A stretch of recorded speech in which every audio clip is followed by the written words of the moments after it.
ഇനി ആരും നിങ്ങളെ കിളവി എന്ന് വിളിക്കത്തില്ല. നിങ്ങൾക്കൊരു 30-35 വയസ്സുണ്ടെങ്കിലും നിങ്ങൾ 45 വയസ്സിൻ്റെ പടുക്ക നിങ്ങൾക്ക് തോന്നിക്കത്തില്ല. അത് 45 ആയെന്നാരും പറയത്തില്ല. കാരണം നിങ്ങൾക്ക് 35 വയസ്സേ ഉള്ളൂ. അതാണ്. അപ്പോൾ ഇത് എന്തുകൊണ്ടാണ്? ഈ ഒരു 35 വയസ്സായിട്ട് നിങ്ങൾ 45 നിങ്ങൾക്ക് പ്രായം ചെന്നവരെ പോലെ ഇരിക്കുന്നു. പ്രായമായി നിങ്ങൾക്ക് എത്ര വയസ്സ്, നിങ്ങൾക്ക് 40 വയസ്സുണ്ടോ അല്ലെങ്കിൽ 19 വയസ്സുണ്ടോ എന്നൊക്കെ ചോദിക്കുന്നതിൻ്റെ കാരണം എന്താണ്? അത് നിങ്ങളുടെ സ്കിന്നിൻ്റെ കുഴപ്പമാണ്. അപ്പോൾ അതാണ് ഇന്നത്തെ വീഡിയോയിൽ ഞാൻ ഷെയർ ചെയ്യുന്നത്. എല്ലാവരും സ്കിപ്പ് ചെയ്യാനേ കാണണം. വീട്ടിലോട്ട് പോകുന്നതിന് മുമ്പായിട്ട് ഇതുവരെയും എൻ്റെ ചാനൽ സബ്സ്ക്രൈബ് ചെയ്യാത്ത പുതിയ കൂട്ടുകാർ ആരെങ്കിലും ഉണ്ടെങ്കിൽ പ്ലീസ് എൻ്റെ ചാനലൊന്ന് സബ്സ്ക്രൈബ് ചെയ്യാൻ മറക്കല്ലേ. വീഡിയോ ഇഷ്ടമാകുകയാണെങ്കിൽ ഈ വീഡിയോ കണ്ടുകൊണ്ടിരിക്കുമ്പോൾ തന്നെ ഒരു ലൈക്ക് തരാനും മറന്നുപോലെ. അപ്പോൾ നമുക്ക് ഒരുപാട് വാട്സപ്പ് മെസ്സേജുകളും റിസൾട്ട് കിട്ടിയ ഫോട്ടോസും ഒക്കെ എനിക്ക് അയച്ചു തരുന്നുണ്ട്. അപ്പോൾ എനിക്ക് ആരെയും ബോധിപ്പിക്കേണ്ട ആവശ്യമില്ല. എന്നെ വിശ്വസിക്കുന്ന ആൾക്കാർ നിങ്ങളിതൊക്കെ ചെയ്തു പോവുക. നിങ്ങൾക്ക് തീർച്ചയായിട്ടും അതിൻ്റെ ഒരു റിസൾട്ട് കിട്ടുന്നതായിരിക്കും. അപ്പം നമ്മൾ എന്ത് കാര്യവും ചെയ്യുമ്പം നമുക്കൊരു ഇതുണ്ടോ, നമുക്ക് എന്തെങ്കിലും പ്രശ്നമുണ്ടോ, അല്ലെങ്കിൽ എൻ്റെ സ്കിന്നിന് എന്തെങ്കിലും പ്രശ്നമുണ്ടോ എന്ന് നമ്മൾ ചെക്ക് ചെയ്ത് നോക്കുക. അതിനുശേഷം നമ്മൾ ഈ പറയുന്ന കാര്യങ്ങൾ കണ്ടിന്യൂസ് ആയിട്ട് ചെയ്തു നോക്കുക. അപ്പോൾ തീർച്ചയായിട്ടും നിങ്ങൾക്ക് അതിൻ്റെ റിസൾട്ട് കിട്ടും. അപ്പോൾ നമുക്ക് എന്താണ് ആ ഒരു സ്കിന്നിനെ കുറിച്ച്, ഡ്രൈ സ്കിന്ന്, ഒരു കിളവി, ഒരു മുഖമൊക്കെ ചുളുങ്ങിയിരിക്കുന്ന, കൈയുടെ അവിടെയൊക്കെ ചുളുങ്ങിയിരിക്കുന്നതിൻ്റെ കാരണം എന്താണെന്ന് എന്താണെന്ന് നോക്കിയാലോ. എന്നാ ഹലോ ചക്കരകളെ, എല്ലാവരും എന്ത് പറയുന്നു? സുഖമായിട്ടും സന്തോഷമായിട്ടും ഇരിക്കുന്നെന്ന് വിശ്വസിക്കുന്നു. അപ്പോൾ ഇന്നത്തെ ഒരു വീഡിയോ എന്ന് പറഞ്ഞാൽ, ഇന്നത്തെ ഒരു ടിപ്സ് എന്താണെന്ന് പറഞ്ഞാൽ, ഇപ്പോൾ ഒരു ഡിസംബർ മാസമൊക്കെ ആണല്ലോ. അപ്പം മിക്കവരുടെയും സ്കിന്ന് വരണ്ട് ഇരിക്കും. അതായത് കൂടുതലും ഡ്രൈ സ്കിന്നുകാർക്കാണ് ഒരു പ്രശ്നം ഉണ്ടാകുന്നത്. അപ്പോൾ അവർ വിചാരിക്കുന്നത് എന്താണെന്ന് ചോദിച്ചാൽ, ഇപ്പോൾ എനിക്ക് കോളും അതുപോലെ വാട്സപ്പ് മെസ്സേജുകളും വരാറുണ്ട്. അതുകൊണ്ടാണ് ഞാൻ പറയുന്നത് കേട്ടോ. അവർ വിചാരിക്കുന്നതെന്ന് വെച്ചാൽ ഏജ് ആകുന്നത് കൊണ്ടാണ്, പ്രായത്തിൻ്റെ ഏജ് ഉള്ളത് കൊണ്ടാണ് ഇങ്ങനെ ഒരു ചുളിവ് പോലെ വരുന്നതെന്ന്. എന്നാൽ അങ്ങനെയല്ല. പ്രായമാകുന്നതിൻ്റെ ചുളിവുകൾ വേറൊരു വ്യത്യാസമുണ്ട്. അതുപോലെ തന്നെ ഈ ഒരു ഡ്രൈനെസ്സിൻ്റെ ചുളിവും ഡിഫറൻസാണ്. അപ്പോൾ രണ്ടും വ്യത്യസ്തമാണ് ഇത് വരുന്നത്. അപ്പോൾ അത് എല്ലാവർക്കും അത് മനസ്സിലാവത്തില്ല, ആർക്കും അങ്ങനെ അറിയണമെന്നില്ല കേട്ടോ. അതുകൊണ്ടാണ് ഞാൻ പറയുന്നത്, ഈ ഒരു വരണ്ട ചർമ്മക്കാരെ, അതായത് പിന്നെ ഈ കാലാവസ്ഥയുടെ ഒരു ഇതാണ്. ചിലവർക്ക് ഈ ഒരു ഡിസംബർ മാസം അല്ലെങ്കിൽ പോലും ഈ ഒരു ഡ്രൈനെസ് ഉണ്ടായിട്ട് അവരുടെ ചർമ്മം ചുളിഞ്ഞു വരാറുണ്ട്. കൈമുട്ടുകളും ഇവിടെ ഈ ഒരു ഭാഗവും എല്ലാം ചുളിഞ്ഞു വരും. അതിൻ്റെയൊക്കെ കാലിൻ്റെ പാദം ചുളിവുകളുണ്ടാവും. അങ്ങനത്തെ ഒരു വലിയ പ്രശ്നം ഉണ്ടാകാറുണ്ട്. അപ്പോൾ കുറേ പേര് വാട്സപ്പ് മെസ്സേജ് ചെയ്തിരുന്നു, ഇതിനെക്കുറിച്ചൊന്ന് പറയാം, ഇതിന് എന്താണ് ഒരു പരിഹാരം എന്നൊക്കെ ചെയ്ത്. ഒരുപാട് ഡ്രൈ ആയിട്ട് നമ്മൾ നെറ്റിലൊക്കെ സെർച്ച് ചെയ്ത് നോക്കിയാൽ ഡ്രൈ ആയിട്ട് ഇങ്ങനെ ഒരു പാറ പോലെ ഇരിക്കും, മുഖം ഇങ്ങനെ മുറിഞ്ഞ പോലെ. അതൊക്കെ ഭയങ്കരമായിട്ട് ട്രീറ്റ് ചെയ്ത് മാറ്റിയാലേ അതൊക്കെ പോകത്തുള്ളൂ കേട്ടോ. ഞാൻ പറയുന്നത് സാധാരണ ഇതിൽ, അതായത് നമ്മുടെ ഒരു ചെറിയൊരു ഡ്രൈനെസ്സിനെക്കാട്ട് കുറച്ചുകൂടെ കൂടുതൽ ഡ്രൈനെസ് വരുന്ന ആൾക്കാർക്ക് എന്തൊക്കെ ചെയ്യണമെന്നുള്ളതാണ്. ഒരുപാട് ഓവറായെങ്കിൽ നമ്മളത് ചികിത്സിച്ച് ഭേദമാക്കിയേ പറ്റത്തുള്ളൂ. അല്ലെങ്കിൽ നമ്മുടെ വീട്ടിലുള്ള കൊണ്ടൊന്നും പറ്റത്തില്ല. അതുകൊണ്ട് നിങ്ങൾ ഒരു കാര്യം മനസ്സിലാക്കുക, ഡ്രൈ സ്കിന്നുകാർ ഇതുപോലെ ചെറിയ രീതിയിലുള്ള ഡ്രൈനെസ് കാണാൻ തുടങ്ങുമ്പോൾ നിങ്ങൾ വീട്ടിലുള്ള നാച്ചുറൽ ആയിട്ടുള്ള സാധനങ്ങൾ ഉപയോഗിച്ച് പോയി കഴിഞ്ഞാൽ തന്നെ ആ ഒരു ഡ്രൈനെസ് നിങ്ങൾക്ക് മാറിക്കിട്ടും. പെട്ടെന്ന് റിങ്കിൾസ് വരാതെ തടയും. അവരുടെ ചർമ്മം പെട്ടെന്ന് പ്രായം തോന്നിക്കും. പ്രായമായവരുടെ ചർമ്മം പോലെ ഇരിക്കും, ചുളിഞ്ഞ് കൈ ഇവിടെയൊക്കെ ചുളിയും, കൈയിൻ്റെ മൊത്തം ഇവിടെ എല്ലാം ചുളിഞ്ഞ പോലെ ഇരിക്കും. അതൊരു വലിയൊരു പ്രശ്നമാണ്. അത് കൂടുതലാവാതെ നിങ്ങൾ നേരത്തെ തന്നെ ട്രീറ്റ് ചെയ്യുക. അതായത് വീട്ടിൽ തന്നെ നാച്ചുറലായിട്ട് ചെറിയ തോതിലുള്ള ട്രീറ്റ് ചെയ്ത് കഴിഞ്ഞാൽ അത് അധികമാവാതെ ഇരിക്കും കേട്ടോ. നല്ലൊരു സൊല്യൂഷൻ എന്താണെന്ന് പറഞ്ഞാൽ, കോക്കനട്ട് ഓയിൽ ഏറ്റവും നല്ലതാണ്. ഒരുപാട് പ്രശ്നമുള്ളവർക്ക് വാസ്ലിൻ ഏറ്റവും നല്ലൊരു പരിഹാരമാണ്. വാസ്ലിൻ എന്ന് പറഞ്ഞ സാധനം എന്താണ്? പിന്നെ നമുക്ക് നല്ല രീതിയിൽ വരൾച്ച മാറ്റാനായിട്ട് നല്ലതാണ്. കൈക്കകത്തൊക്കെ ചിലർക്ക് ഈ കൈക്കകമൊക്കെ ഭയങ്കര ഡ്രൈനെസ് ആയിട്ടിരിക്കും. അവർക്ക് നല്ല രീതിയിൽ വാസ്ലിൻ പുരട്ടി വെക്കുന്നത് നല്ലതാണ്.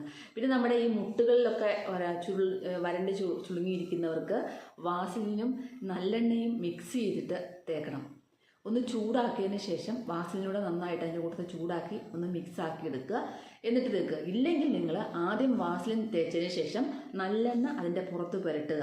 എന്നിട്ട് ഒരിക്കലും നിങ്ങൾ വാഷ് ചെയ്ത് കളയരുത്. ഇപ്പോൾ രാവിലെ നിങ്ങളിത് തേക്കുവാണെങ്കിൽ വൈകുന്നേരം വരെ അത് വെച്ചേക്കുക. എന്നിട്ട് അന്നേരം തന്നെ അബ്സോർവ് ആയി പോകും. നമ്മൾ തേക്കുമ്പോഴേ ഈ വരണ്ട ചർമ്മക്കാർക്ക് പെട്ടെന്ന് തന്നെ ഇത് അബ്സോർവ് ആകും. അപ്പോൾ പക്ഷെ നമ്മൾ ആ തേക്കുന്ന ബാക്കി ആ ഒരു ഓയിലൊന്നും കാണാൻ ഒരു സാധ്യതയില്ല. അന്നേരം തന്നെ പെട്ടെന്ന് അബ്സോർവ് ആകും ഡ്രൈ സ്കിന്നുകാർക്ക്. അപ്പോൾ നിങ്ങൾ അത് ചെയ്യുക. സോപ്പ് ഒരുപാട് ഡ്രൈ സ്കിന്നുള്ള ആൾക്കാർ കാരം കൂടിയ സോപ്പ് ഉപയോഗിക്കാതിരിക്കുക. ലൈറ്റായിട്ടുള്ള നമ്മുടെ ഡോവിൻ്റെ സോപ്പ് കുഴപ്പമില്ല, ലൈറ്റായിട്ട് വാഷ് ചെയ്യുക.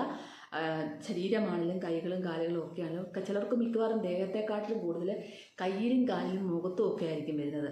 അപ്പോൾ അവരെന്താണ് അവിടെ ഒരു കൂടുതൽ ഡ്രൈനെസ് ഉണ്ടെങ്കിൽ ആ ഒരു ഭാഗത്തോട്ട് നിങ്ങൾ സോപ്പ് അധികം ഉപയോഗിക്കാതിരിക്കുക. പിന്നെ നിങ്ങൾക്ക് എന്താ പറയുക, ലൈറ്റായിട്ട് കടലമാവ്, അരിപ്പൊടി, അതുപോലെ തന്നെ ചെറുപയർ പൊടി ഇതൊന്നും ഉപയോഗിക്കരുത്, കൂടുതൽ ഡ്രൈ ആവും. അപ്പം നിങ്ങൾക്ക് പറ്റി ഹണി നല്ലതാണ്, ഹണി ഏറ്റവും നല്ലതാണ് ഫേസിലിടുന്നത്. അതുപോലെ തന്നെ നമ്മുടെ എന്താ പറയുക, എണ്ണ, നല്ലെണ്ണ ഏറ്റവും നല്ലതാണ് ഈ ഡ്രൈ വരണ്ട ചർമ്മക്കാർക്ക്.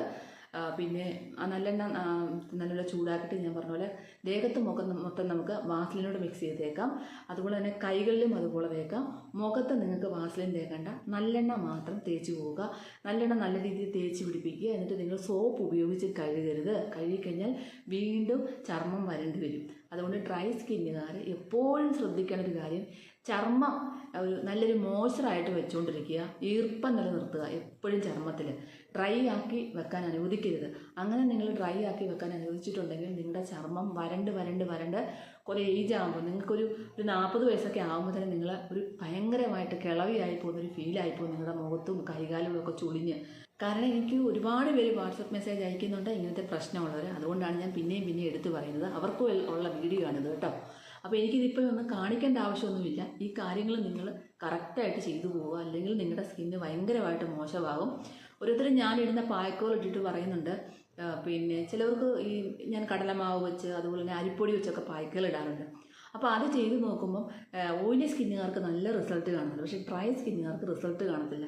അതെന്താണെന്നുള്ള മെയിൻ കാരണം, കടലമാവ്, അരിപ്പൊടി, ചെറുപയർ പൊടി ഇങ്ങനത്തെ സാധനങ്ങളെല്ലാം ചർമ്മം ഡ്രൈ സ്കിന്നുകാർക്ക് കൂടുതലും ഡ്രൈനെസ് വരുത്തത്തേ ഉള്ളൂ. ഒരിക്കലും അത് പിന്നെ സോഫ്റ്റ് ആകത്തില്ല. അതുകൊണ്ട് നിങ്ങൾ എന്തെങ്കിലും ഒരു പായ്ക്ക് നിങ്ങൾക്ക് ഇടണമെന്നുണ്ടെങ്കിൽ നിങ്ങൾ ഏത് പായ്ക്കാണെങ്കിലും അതിനകത്ത് നിങ്ങൾ കുറച്ച് ഓയിൽ, നിങ്ങൾക്ക് ഏത് ഓയിലാണ് ചൂടാകുന്നത്, ഞാൻ പറഞ്ഞ നല്ലെണ്ണ മിക്സ് ചെയ്യുക. നല്ലെണ്ണയ്ക്കകത്ത് അതുപോലെ തന്നെ തൈര് മിക്സ് ചെയ്യുക. തൈര്, നല്ലെണ്ണ, അതുപോലെ തന്നെ നിങ്ങൾക്ക് ഹണി, തേൻ മിക്സ് ചെയ്യുക. ഇതെല്ലാം കൂടെ മിക്സ് ചെയ്തിട്ട് നിങ്ങൾ പായ്ക്കായിട്ട് ഇട്ട് പോകാം. നിങ്ങൾക്ക് വേറെ പ്രശ്നമൊന്നും ഉണ്ടാകത്തില്ല.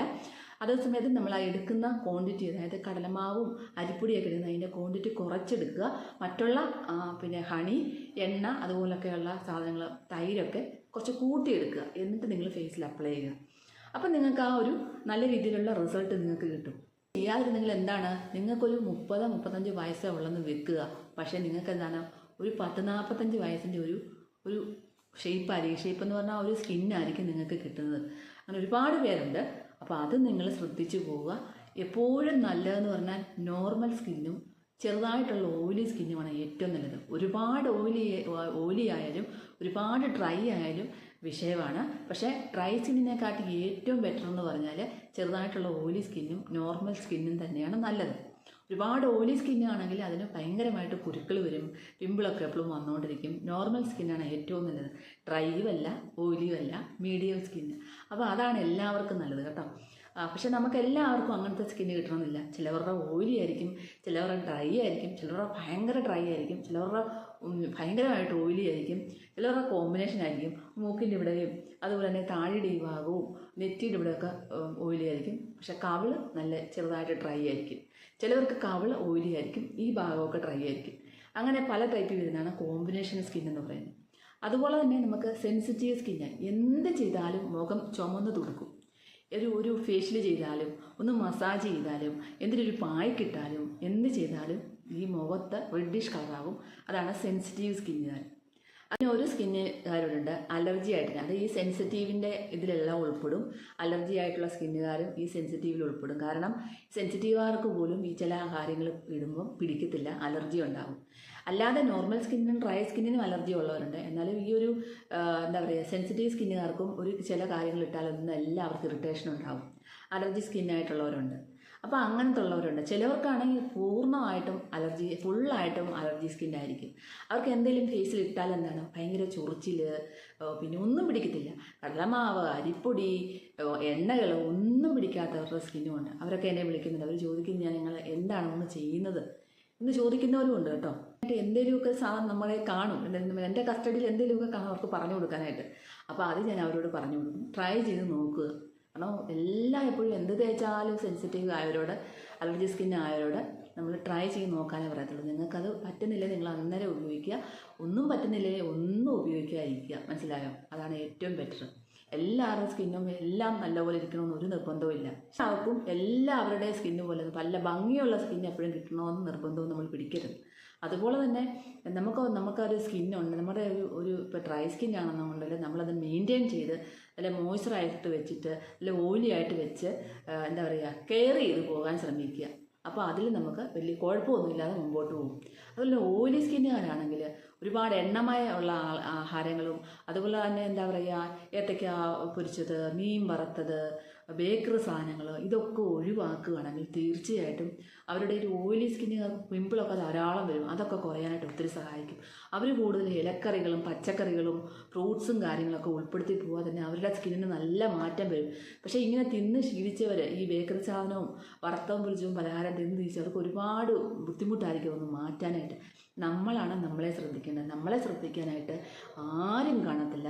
നമ്മുടെ ശരീരം നമ്മൾ സൂക്ഷിക്കണം, നമ്മുടെ ആരോഗ്യം നമ്മൾ സൂക്ഷിക്കണം, നമ്മുടെ സൗന്ദര്യം നമ്മൾ നിലനിർത്താനായിട്ട് നമ്മൾ തന്നെ മെനക്കെടണം. അല്ലാതെ നമ്മൾ ഓടി വാ നിൻ്റെ സൗന്ദര്യം ഞാൻ നല്ലതാക്കി തരാം, അല്ലെങ്കിൽ ഓടി വാ നിൻ്റെ ആരോഗ്യം ഞാൻ മെച്ചപ്പെടുത്തി തരാം എന്ന് ആരും നമ്മളോട് പറയത്തില്ല. ഇതെല്ലാം നമ്മൾ തന്നെയാണ് ചെയ്യേണ്ടത്. അപ്പോൾ എന്താണ് നിങ്ങൾ ഇതുപോലെ ഇപ്പോൾ ഇന്ന് ഞാൻ പറയാൻ വന്ന വീഡിയോയിൽ ഡ്രൈ സ്കിന്നുകാരെ കുറിച്ചാണ്. അതാണ് ഇത്രയും നേരം പറഞ്ഞത്. പക്ഷേ ഡ്രൈ സ്കിന്ന് പറഞ്ഞ ഉടനെ ഞാൻ ഓയിലി സ്കിന്നും കോമ്പിനേഷൻ സ്കിന്നും എല്ലാം പറഞ്ഞു. പക്ഷേ കൂടുതലായിട്ടും കുറച്ച് പേര് വാട്സപ്പിൽ മെസ്സേജ് അയച്ചത് കൊണ്ടും ഞാൻ ഈ ഡ്രൈ സ്കിന്നിനെ കുറിച്ചാണ് പറയാൻ വന്നത് ഇന്നത്തെ ഒരു വീഡിയോ. കാരണം ഇത് പ്രത്യേകിച്ച് കാണിച്ചു തരേണ്ട ആവശ്യമില്ല.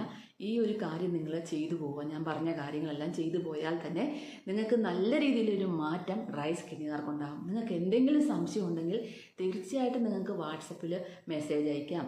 എല്ലാ കാര്യങ്ങളും പറഞ്ഞു തരുന്ന ഒരാളാണെന്ന് എന്നോട് കോൺടാക്റ്റ് ചെയ്യുന്നവരും എന്നെ വിളിക്കുന്നവർക്കും എല്ലാം നിങ്ങൾക്കറിയാമല്ലോ.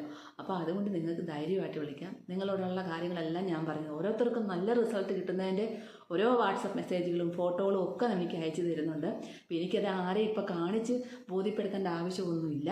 വിശ്വാസം ഉണ്ടെങ്കിൽ എല്ലാവരും വിശ്വസിച്ച് പോയാൽ മതി. അത്രയേ ഉള്ളൂ. എന്തായാലും എല്ലാവർക്കും നല്ലൊരു ദിവസം ആശംസിക്കുന്നു. അപ്പോൾ ഇന്ന് ഞാൻ പ്രത്യേകമായിട്ടൊന്നും കാണിക്കുന്നില്ല. എന്തുകൊണ്ടാണെന്ന് വെച്ചാൽ ഡ്രൈ സ്കിന്നിന് പ്രത്യേകമായിട്ടൊന്നും കാണിക്കേണ്ട ആവശ്യമില്ല. ഈ പറഞ്ഞു തന്നാൽ മതി, അതെല്ലാവർക്കും മനസ്സിലാവും. അപ്പം ഈ ഒരു കാര്യങ്ങൾ നിങ്ങൾ ചെയ്തു പോയി. കാരണം എൻ്റെ ഡ്രൈ സ്കിന്നല്ല, എൻ്റെ ഓയിലി സ്കിന്നാണ്. ഒത്തിരി ഓയിലി അല്ല, എന്നാലും കുറച്ച് ഓയിലി സ്കിന്നാണ്. അപ്പം ഡ്രൈ സ്കിന്നിലോട്ട് അത് കാണിച്ചാലേ ഉള്ളൂ അതിൻ്റെ എഫക്റ്റ് നമുക്ക് മനസ്സിലാക്കാൻ പറ്റത്തുള്ളൂ. പക്ഷേ ഇത് നമ്മൾ പറഞ്ഞാൽ ആ ഒരു കാര്യം ചെയ്തു പോയാൽ മതി. കാലിലും കയ്യിലും ഒക്കെ നല്ലവണ്ണം എണ്ണ പുരട്ടി കിടക്കുക. ഈ ഒരു ഡിസംബർ മാസത്തിൽ ഭയങ്കര ഡ്രൈനെസ് ആവും ഡ്രൈ സ്കിന്നുകാർക്ക്. അതുകൊണ്ട് നിങ്ങൾ കണ്ടിന്യൂസ് ആയിട്ട് സ്കിന്ന് മോയ്സ്ചറായിട്ട് വെക്കുക. അത്രയേ ഉള്ളൂ. അപ്പോൾ നിങ്ങളുടെ സ്കിന്ന് നല്ല ബെറ്റർ ആയി എന്നുള്ള കാര്യം ഉറപ്പാണ്. അപ്പം ഇനിയൊരു നല്ലൊരു വീഡിയോ ആയിട്ട് കാണുന്ന വരെ എൻ്റെ എല്ലാ കൂട്ടുകാർക്കും ബൈ ബൈ.